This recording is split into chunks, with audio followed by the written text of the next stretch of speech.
The Cursed City by Billy Carter. 2. Front Matter. The chipped neon sign of the Havendale Gas and Grub flickered erratically, a dying ember in the encroaching gloom. It was a meager offering against the suffocating blanket of twilight that had become the town's perpetual state. Even at what should have been midday, the sun was a hazy, distant memory, its light diffused and weakened by a persistent, ancient fog that clung to the low-lying valley like a shroud. This wasn't the gentle mist of a coastal town, it was a palpable presence, cold and damp, seeping into bones and dampening spirits. It carried with it an unnerving silence, a void where the usual cacophony of life should have been. No children's laughter echoing from playgrounds, no distant hum of traffic, no boisterous greetings exchanged between neighbors. Just the low, mournful sigh of the wind through skeletal trees and the occasional disembodied creak of an unseen swing set. The streetlights, relics of a time when Havendale prided itself on its quaint charm, now seemed to weep a sickly, jaundiced glow. Their flickering was less a testament to malfunctioning bulbs, and more a symptom of the town's decay, casting long, distorted shadows that writhed and danced with a life of their own. These shadows stretched and contorted, transforming familiar shapes into monstrous silhouettes, playing tricks on already frayed nerves. A parked car became a lurking predator, a leaning lamppost a skeletal hand reaching up from the miasma. The fog, thick and disorienting, blurred the edges of reality, making it impossible to discern where the physical world ended and the encroaching dread began. It coiled around houses, seeped under doors, and whispered secrets that no one dared to hear. The air itself felt heavy, charged with an unspoken tension, as if the very atmosphere was holding its breath, waiting for something terrible to happen. This wasn't just a town experiencing a lull, it was a community steeped in an oppressive stillness, a profound unease that permeated every fiber of its being. Beneath the veneer of ordinary, weathered clapboard houses and neatly manicured, if now overgrown lawns, something was deeply, irrevocably wrong. The silence wasn't peaceful, it was the charged quiet before a scream. The visual landscape of Havendale was a study in muted desolation. The houses, once vibrant with life, now stood as silent witnesses to a forgotten vibrancy. Paint peeled from clapboard siding like sunburnt skin, revealing the weathered grey beneath. Porches sagged under the weight of neglect, their rocking chairs still and empty, gathering dust and the ever-present damp. Gardens, once bursting with seasonal colour, were now tangled thickets of weeds and skeletal remains of forgotten blooms, mirroring the decay that had settled over the town. Even the town square dominated. By a moss-covered statue of a forgotten founder felt hollow, the pigeons that once congregated there having long since vanished, leaving behind only the echo of their absent coos. The general store, its windows dark and vacant, seemed to stare out with the vacant eyes of a corpse. A child's bicycle lay overturned on a sidewalk, a single wheel spinning lazily in the wind, a silent testament to an abruptly interrupted game. A deflated red ball rested in a puddle, its once cheerful colour leached by the perpetual gloom. These were not signs of temporary absence, they were etchings of abandonment, of lives suddenly paused and then erased. The pervasive unease wasn't a sudden onset. It had been a slow seep, a creeping chill that had gradually settled over Havendale like the persistent fog. For weeks it had been a feeling, a vague disquiet that residents couldn't quite articulate. They attributed it to the prolonged bad weather, the economic downturn that had crippled nearby industrial towns, or simply the melancholy that often descends with the changing seasons. But as the days bled into one another, marked only by the deepening twilight, that vague disquiet began to solidify into a chilling certainty. Something was wrong. Terribly, inexplicably wrong. The silence was the loudest indicator, an unnatural absence of the everyday sounds that formed the rhythm of their lives. The wind, when it blew, sounded less like a natural phenomenon, and more like a mournful lament, carrying with it a chilling undertone that seemed to vibrate with an ancient sorrow. The very air felt heavy, thick with unspoken anxieties, pressing down on the town like a physical weight. The isolation of Havendale, once a source of quiet pride for its residents, now felt like a trap, a self-imposed prison that had inadvertently become a cage. The winding, tree-lined roads that led into town now seemed like arteries leading to a dying heart, each mile further from civilization, further from help, further from any semblance of understanding. The encroaching darkness wasn't just a meteorological event, it was a metaphor for the encroaching despair that was beginning to grip the community. There was a sense that the town was holding its breath, caught in a collective unspoken dread, waiting for the other shoe to drop, or worse, for the entire shoe to vanish, along with the foot it belonged to.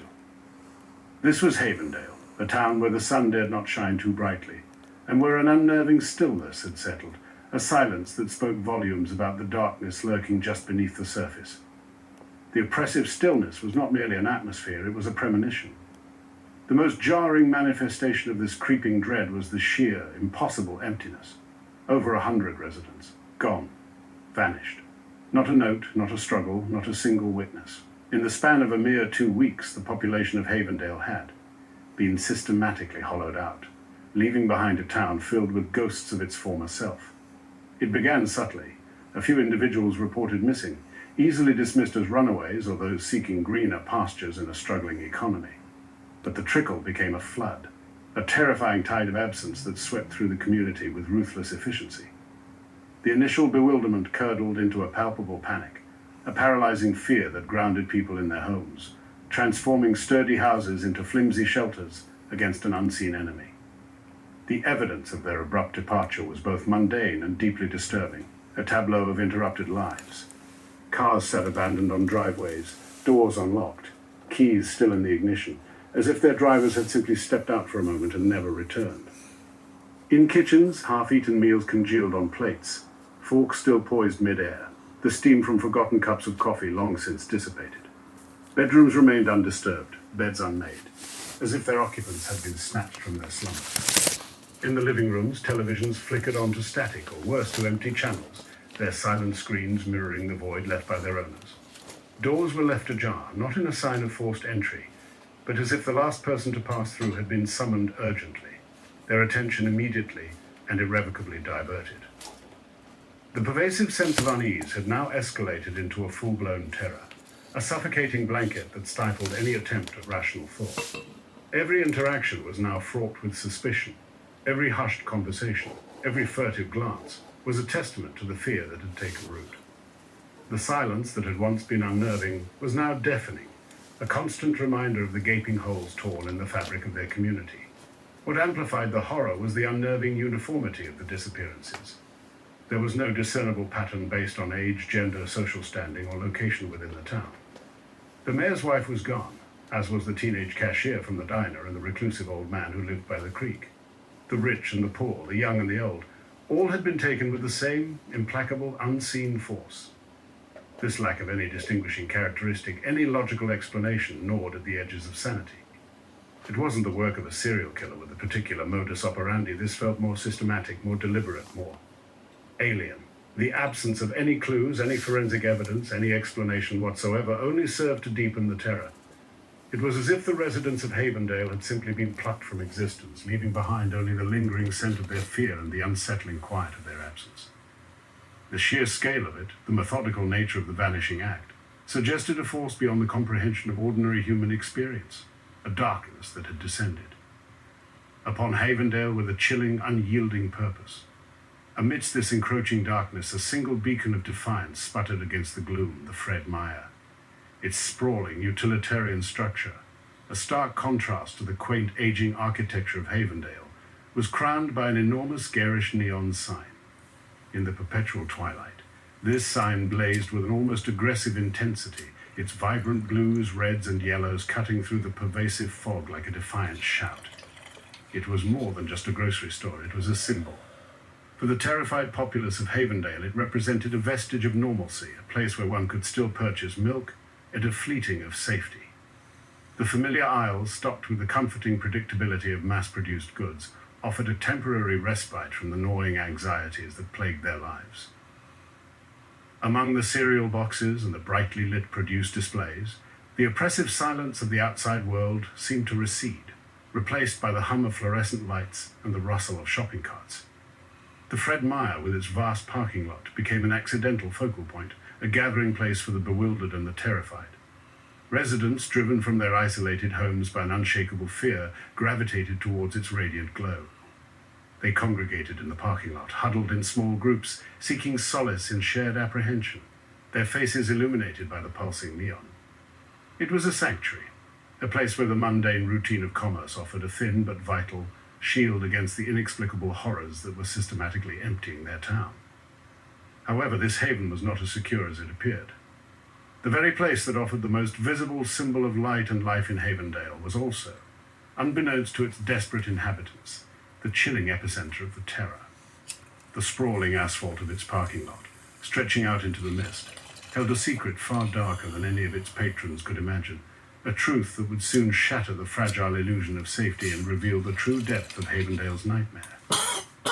The contrast between the comforting familiarity of the store's interior and the unfolding terror of its exterior was a cruel irony, a deceptive piece masking a profound and growing danger. The arrival of detectives Miller and Evans felt less like a rescue and more like a reluctant intrusion into a world that had already resigned itself to a silent, inexplicable fate. Miller, a man whose weary eyes had seen too much of the world's ugliness, carried his cynicism like a well-worn coat.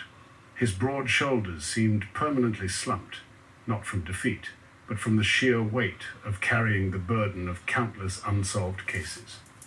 His presence exuded a seasoned resignation, a quiet understanding that answers were rarely as simple as they appeared, and often they were never found at all. Beside him, Evans was a stark contrast. Younger, sharper, with an almost impatient energy crackling beneath the surface, she possessed a keen intellect that bristled at the lack of logic, the absence of clues. Her gaze swept over the town with an analytical intensity, as if trying to physically dissect the unsettling atmosphere. There was a hint of frustration in her demeanor, a subtle impatience with the slow pace of understanding, a desire to impose order on the chaos that had already claimed Havendale. Their professional dynamic was evident even in their silence. Miller, the seasoned observer, absorbing the palpable fear, and Evans, the driven investigator, already dissecting the impossible. Their initial impressions of Havendale were a mirror of the town's own internal state. The air crackled not with energy, but with a suffocating fear. Whispers, barely audible, seemed to slither from behind closed curtains and across deserted streets, tales of impossible absences and chilling silences. The atmosphere was heavy, not just with the persistent fog, but with a collective dread that clung to everything, a palpable sense of foreboding that settled deep within their bones. They had been briefed, of course, on the baffling disappearances, the sheer number of missing persons, the complete lack of evidence. But no briefing could have prepared them for the oppressive stillness, the unnerving quiet that was far more eloquent than any panicked confession. Their arrival, marked by the mundane flashing lights of their unmarked sedan, was a stark intrusion into the town's surreal stillness. It signaled the beginning of a formal investigation, a desperate attempt to inject a semblance of order into a situation that defied all conventional logic. Yet, as they stepped out of their vehicle, the weight of Havendale's despair seemed to press down on them, a chilling premonition that their presence, however official, might be utterly, tragically futile. The town, it seemed, was not just a victim of something terrible. It was a willing accomplice in its own silent suffering, actively resisting the very answers they had come to find. The townspeople of Havendale, those few who remained, had retreated into a shell of fear, their lives reduced to a series of furtive movements and hushed anxieties. Their houses, once vibrant with the sounds of everyday living, were now sealed fortresses, curtains drawn tight against the encroaching gloom, and the unseen horrors that lurked beyond their walls. Each closing of a door, each drawing of a blind, was a silent declaration of surrender, a tacit admission of their vulnerability. When they did venture out, their movements were swift and purposeful, their gazes darting nervously from side to side, as if expecting an attack from the very air they breathed. Interactions between neighbors, once characterized by easy familiarity, were now stilted and guarded. Brief nods were exchanged from a distance, or hushed, clipped sentences uttered with an almost desperate haste, eyes never meeting for too long, as if prolonged contact might betray some hidden knowledge or draw unwanted attention. Whispers, like tendrils of the ever-present fog, began to slither through the hushed conversations. Rumors, wild and unsubstantiated, but fueled by a shared terror, started to take root. Some spoke of otherworldly lights seen in the woods bordering the town, others of strange guttural sounds echoing from the deserted outskirts. Children's rhymes, once innocent, were twisted into ominous prophecies, their playful melodies now carrying a sinister undertone that spoke of shadows and things that watched from the dark. The collective dread had become a constant companion, an invisible entity that stalked every street, every home, every heart.